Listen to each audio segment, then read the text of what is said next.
our GVMS students teaching class, guys. I am Guruvin Mani. So in the previous video, part 1 video, we had seen till here. Okay, so in this video I am going to explain the static and dynamic examples. So உங்களுக்கு ஏதாவது doubt இருந்துச்சு அப்படின்னா இப்போ சில பேர் வந்து first video பார்க்காம second video பார்ப்பீங்க. ஸோ அவங்க வந்து இந்த மாதிரி GVMS ஸ்டூடெண்ட்ஸ் டீச்சிங் அப்படின்னு சொல்லிட்டு அந்த சேனல் நேமை போட்டுட்டு நீங்கள் வந்து ஃபஸ்ட் பார்ட்டை பார்த்துட்டு அதுக்கப்புறம் செகண்ட் பார்ட்டுக்கு வாங்க, உங்களுக்கு நல்லா அண்டர்ஸ்டாண்ட் ஆகும். ஓகேவா? ஸோ உங்களுக்கு ஏதாவது டவுட் இருந்துச்சுன்னா நீங்கள் வந்து ஷேராக யூடியூப்பில் கமெண்ட் பண்ணலாம். இந்த மாதிரி டவுட் இருக்குது, இந்த டாபிக் எங்களுக்கு டீச் பண்ணணும் அப்படின்னு நாங்கள் டீச் பண்ணுறதுக்கு தயாராக இருக்கோம். ஓகேவா? ஸோ ஸ்டாட்டிக்னா என்னது, டைனமிக்னா என்னது? இப்போ நம்ம ஒரு ஷாப்பில் போய் ஒரு ப்ராடக்டை வந்து வாங்குகிறோம் அப்படின்னா அந்த ப்ராடக்டோட ப்ரைஸை தீர்மானிக்கக்கூடிய பவர் வந்து யார் கையில் இருக்கும்னா செல்லர் கையில் தான் இருக்கும். நம்ம இது பண்ண முடியாது. நம்ம வந்து என்ன பண்ணுவோம், பார்கெயின் பண்ணுவோம், அதாவது பேரம் பேசுவோம். இவ்வளோ குறைங்களேன் அவ்வளோ குறைங்களேன் அப்படின்னு சொல்லுமே தவிர நம்மளால அந்த செல்லரோட பவரை எடுக்க முடியாது. அந்த ப்ரைஸை ஃபிக்ஸ் பண்ணக்கூடிய பவர் வந்து செல்லர் கையில் தான் இருக்குது. இப்படி நம்ம டெய்லி லைஃப்பில் நடக்கிற ஒவ்வொரு விஷயங்களையும் நம்ம ரிலேட் பண்ணி படித்தா தான் எக்கனாமிக் சப்ஜெக்டை பொறுத்த வரைக்கும் நம்மளால் சக்ஸஸ் பண்ண முடியும். ஓகேவா? ஸோ நம்ம டைனாமிக் அப்படின்னு பார்த்தோம் அப்படின்னா டைனாமிக் வந்து மாறும். ஓகேவா? இப்போ ப்ரைஸ் அப்படிங்கிறது வந்து ஒரே இதாக இருக்காது, அப்படி தானே? இப்போது ஒன் டே வந்து ஒரு பவுடரோட ரேட் வந்து 50 or 60க்கு விற்பாங்க. ஸோ அனதர் டே எப்படி மாறலாம். அந்த மாதிரி அந்த அவங்களோட லாபத்துக்கு ஏற்ற மாதிரி அவங்க அந்த ப்ரைஸை வந்து மாற்றிக்கிட்டே தான் இருப்பாங்க. ஓகேவா? ஸோ அதை தான் நம்ம என்ன சொல்கிறோம் அப்படின்னா டைனாமிக் அப்படின்னு சொல்கிறோம். அந்த பொருள் வந்து ப்ரைஸ் வந்து சேஞ்ச் ஆகிட்டே இருக்கிறது. ஸ்டாட்டிக் அப்படின்னா நிலையானது. இதை தவிர்த்து இதை மாற்றவே முடியாது அப்படின்னு சொல்கிறது ஸ்டாட்டிக். ஓகேவா? The earth stationery. எர்த்துங்கிறது நிலையானது, அது மாறுமா? மாறாது. ஸோ அந்த மாதிரி. ஓகேவா? The readers should be in a position to clearly clarify the subject belonging to either arts alone or to science alone or to both. அதாவது எக்கனாமிக்ஸ் அப்படிங்கிறது வந்து சயின்ஸா இல்லை ஆர்ட்ஸா இல்லை ரெண்டுமே கலந்ததா எக்கனாமிக்ஸ் அப்படிங்கிறது அப்படின்னு கேட்காங்க. ஸோ எக்கனாமிக்ஸ் அப்படிங்கிறது நம்ம எப்படி ஆர்ட் அப்படின்னு சொல்கிறோம்னா அது ஒரு விதமான கலை, அப்படி தானே? நம்ம அன்றாட வாழ்க்கையில் நடக்கக்கூடிய ஒவ்வொரு விஷயங்களும் அந்த கலையாக உருவாகி நம்மளுக்கு வந்து இம்ப்ளிமெண்ட் ஆகிட்டு இருக்கு. அதனால நம்ம அதை ஆர்ட்னு சொல்கிறோம். சயின்ஸுங்கிறது எப்படி எடுக்கும்? இப்போ சயின்ஸில் வந்து பாசிட்டிவ் சயின்ஸ், நார்மேட்டிவ் சயின்ஸ்ன்னு இருக்குது. ஓகேவா? பாசிட்டிவ் அப்படின்னா இப்போ இந்தியாவில் வந்து பாப்புலேஷன் அதிகமாக இருக்குது அப்படின்னு சொல்கிறது ஒரு ஃபேக்ட். ஓகேவா? அந்த இதை மட்டும் சொல்கிறோம். நார்மேட்டிவ்ல பார்த்தோம்னா அந்த இந்தியன் பாப்புலேஷன் அதிகமாக இருக்கிறதுக்கு நம்ம என்ன சொல்யூஷன் கொடுக்கணும்? ஃபேமிலி பிளானிங் பண்ணணும், அப்படி தானே? அப்போது அந்த பாப்புலேஷன் குறைஞ்சிரும் அப்படின்னு சொல்கிறது நார்மேட்டிவ். அப்போனா சயின்ஸுங்கிறது ஒரு சொல்யூஷன் கொடுக்க வேண்டியதாக இருக்குது. ஸோ இதை ஆர்ட்னு சொல்லலாம், சயின்ஸ்னு சொல்லலாம் எக்கனாமிக்ஸை. ஓகேவா? The significance of all the branches of the subject should find a place in it. As they go through the introduction, the readers should be able to understand the relationships of the subject with other subjects. So இதை நீங்கள் கொஞ்சம் கொஞ்சமாக understand பண்ணி உங்களோட daily லைஃப்பில் relate பண்ணி வந்துக்கிட்டே இருந்தீங்க அப்படின்னா ரீடர்னால் யார்? நம்ம தான். படிக்கக்கூடிய நம்மளால் ஈஸியாக அண்டர்ஸ்டாண்ட் பண்ணிக்க முடியும் அப்படின்னு சொல்லியிருக்காங்க. ஓகேவா? Newer areas, ways of comprehending its contents. What is meant by comprehending? புரிந்து கொள்ளுதல். ஓகேவா? Its contents are to be highlighted in the introduction. அதாவது இப்போ வந்து நான் என்ன சொன்னேன், பேசிக்காக உள்ளது நம்ம இனிமேல் தான் பார்க்கணும், அப்படி தானே? ஸோ ஒவ்வொரு விதமான புதிதாக நம்மளுக்கு கொடுத்துருப்பாங்க. ஸோ அந்த சப்ஜெக்டையும் புதுசாக கண்டுபிடிச்சிருக்கக்கூடிய அந்த வகைகள், அந்த வேஸையும் நம்ம நல்லா படிச்சுக்கிட்டோம் அப்படின்னா அந்த இன்ட்ரடக்ஷனில் உள்ள ஹைலைட்டை நம்ம புரிஞ்சுக்கிட முடியும். ஓகேவா? அப்படின்னு கொடுத்துருக்காங்க. The methodologies applied in the derivation of its laws or to be stated in such an introduction. அதாவது நம்ம எக்கனாமியை பொறுத்த வரைக்கும் ஒவ்வொன்றுக்கும், பொருளாதாரத்தை பொறுத்த வரைக்கும் ஒவ்வொன்றுக்கும் ஒவ்வொரு மெத்தடாலஜி இருக்குது. அதை நம்ம புரிஞ்சுக்கிட்டோம் அப்படின்னா, இப்போ டெரிவேட், இப்போ வந்து நம்ம மேக்ஸில் டெரிவேஷன் அப்படிங்கிற வேர்டை காமனாக சொல்லுவாங்க, அப்படி தானே? ஒரு ப்ராப்ளமை வந்து நம்ம ஈஸியாக சால்வ் பண்ணுறது. ஸோ அந்த மாதிரி எந்த சிக்கல்களும் இல்லாமல் நம்மளோட அன்றாட வாழ்க்கை நம்ம சந்தோஷமாக இருக்க முடியும் அப்படின்னு சொல்லி இதில் எக்ஸ்பிளைன் பண்ணியிருக்காங்க. ஓகேவா? Now we can learn about the economics meaning 1.2 given in your book. Economics, பொருளாதாரம் அப்படிங்கறோட அர்த்தம் என்ன? The term or word economics comes from the ancient Greek oikonomics.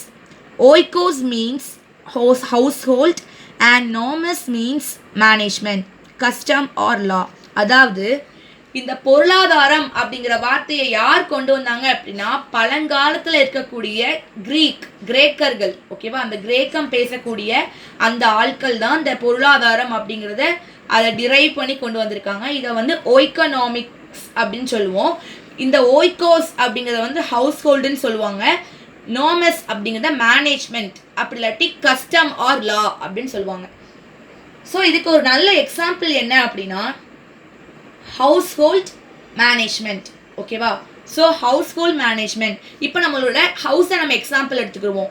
நம்மளோட வீட்டு அதிகாரம் வந்து யார் கையில் இருக்கும்? நம்ம அம்மாவோட கையில், அப்படி தானே?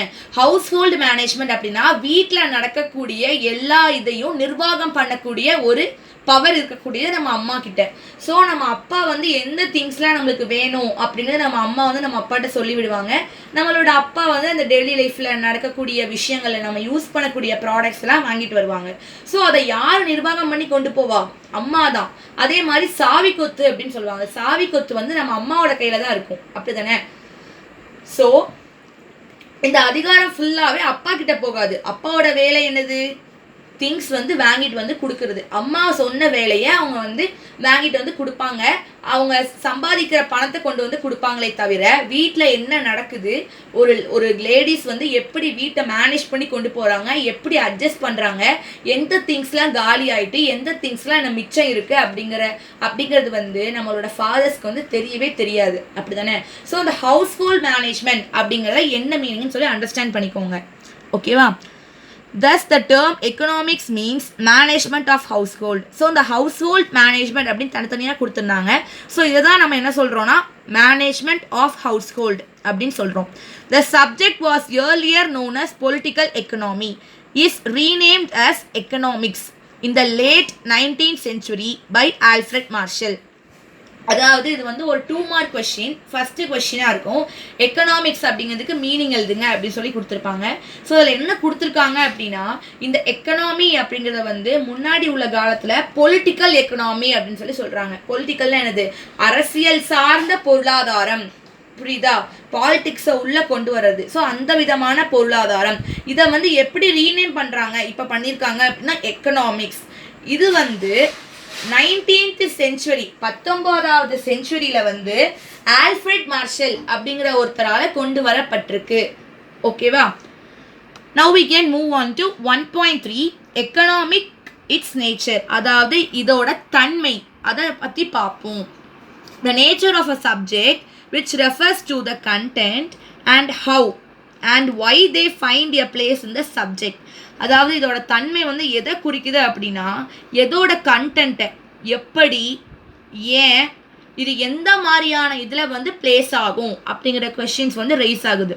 This nature is understood by studying the various definitions given by the notable economist. So பொருளாதாரம் அப்படிங்கிற ஒரு டெஃபினேஷனை வந்து ஒருத்தர் எழுதலை வச்சா நம்ம படிச்சுட்டு இருக்கோம். ஆல்ஃப்ரெட் மார்ஷல் ஒரு மாதிரி எழுதியிருப்பாங்க, ஆடம் ஸ்மித் ஒரு மாதிரி எழுதியிருப்பாங்க, ராபின்ஸ் ஒரு விதமான எழுதியிருப்பாங்க, ஜேஎம் கீன்ஸ் ஒரு விதமாக எழுதியிருப்பாங்க. ஸோ ஒவ்வொருத்தரும் ஒவ்வொரு விதமான ஒரு இதில் எழுதியிருப்பாங்க, அப்படி தானே? ஸோ நம்ம ஒரே இதாக நம்ம படிக்கல, நம்ம வெவ்வேறு தியரியை வந்து படிச்சுட்டு இருக்கோம் அப்படின்னு சொல்லியிருக்காங்க. ஓகேவா? ஸோ நம்ம இது வரைக்கும் இப்போ பார்த்துருக்கோம். The existence of multiplicity of the definitions make some scholars comment that a search for a clear definition of economics is an exercise in futility. அதாவது இப்போ நான் வந்து உங்களுக்கு என்ன பண்ணிட்டு இருக்கேன், டீச் பண்ணிட்டு இருக்கேன். ஓகேவா? ஸோ நான் டீச் பண்ணுறது மூலியமாக நீங்கள் உங்களோட புக்கை ரெஃபர் பண்ணி நீங்கள் வந்து கற்பித்துட்டு இருக்கீங்க, அதாவது கற்றுக்கொண்டு இருக்கிறீர்கள், படிச்சுட்டு இருக்கீங்க. இதை வந்து தியரின்னு சொல்லுவோம், அப்படி தானே? அப்படியே கொடுத்துருக்குற புக்கில் நம்ம வந்து ரீட் பண்ணி கொஞ்சம் பேர் வந்து ஓனாக எழுதுவாங்க, கொஞ்சம் பேர் வந்து டிஃப்ரெண்ட்டாக அதில் உள்ள மாதிரி எழுதுவாங்க. ஓகேவா? ப்ராக்மெட்டிக்ஸ் அப்படிங்கிறது என்ன அப்படின்னா, நம்ம சும்மா இப்போ வந்து அக்ரிகல்ச்சர் அப்படிங்கிறத பற்றி படிக்கும், அது வந்து தியரி. அதை உள்ளே இறங்கி அக்ரிகல்ச்சர்னா என்னது, அது எப்படிலாம் உழுதல் நடக்கும், என்னெல்லாம் பண்ணுவாங்க, அந்த வயலுக்கு எந்த விதமான பயிரெல்லாம் இது பண்ணுவாங்க, அரிசி எப்படி விளையுது, இந்த மாதிரி நம்ம வந்து ஒரு வயலில் இறங்கி நம்ம வந்து இது பண்ணுறது தான் ப்ராக்மெட்டிக்ஸ் அப்படின்னு சொல்லியிருக்கோம். ஓகேவா? ஸோ அதை நல்லா அண்டர்ஸ்டாண்ட் பண்ணிக்கோங்க. J.M. Keynes, for example, observes that political economy is said to have strangled itself with definitions. Their presence makes studying a subject interesting, exciting, enjoyable, worthwhile. அதாவது இந்த பொருளாதாரத்தை படிக்கிறது மூலியமாக நம்மளோட ப்ரெசன்ஸ் மைண்டு என்ன ஆகும் அப்படின்னா டெவலப் ஆகும். இப்போ அன்னன்னைக்கு நடக்கக்கூடிய நியூஸை வந்து நம்ம பார்க்குறதுனால நம்மளுக்கு எவ்வளோ நாலேஜ் கிடைக்கும், புரியுதா? ஸோ அதே மாதிரி அன்னன்னைக்கு நடக்கக்கூடிய விஷயங்களை நம்மளால் கற்றுக்கிட முடியும்.